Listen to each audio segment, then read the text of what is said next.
Nails popping up from floorboards can totally mess up your vibe and even trip you up if you're not careful. So, first off, don't just hit those nails back in with a hammer and call it a day, because they might pop right back up again. Instead, try using screws to get a stronger hold. They dig in deeper and keep everything tighter. Before you start, check the floorboards to see if any are loose or damaged. If they are, you might want to replace or reinforce them before securing with screws.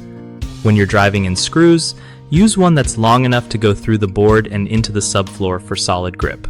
If you don't have a drill, a screwdriver works, but it's way easier with a power drill. Also, countersink the screws just a bit so they don't stick out and cause their own tripping hazard.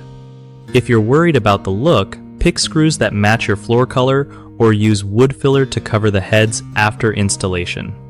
Lastly, don't forget to wear safety goggles and gloves, since popping nails can sometimes cause splinters or unexpected pops.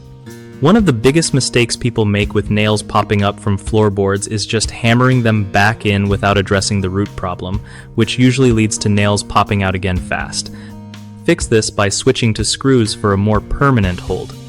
Another common issue is using screws that are too short so they don't anchor properly into the subfloor.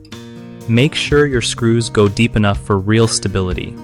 The third problem is leaving screw heads above the surface, which can cause trips or damage floors further. The simple fix is to countersink the screws or fill over them to keep things smooth and safe. BigHomeProjects.com is awesome because it helps homeowners find trusted local contractors who actually know what they're doing when it comes to fixing stuff like this.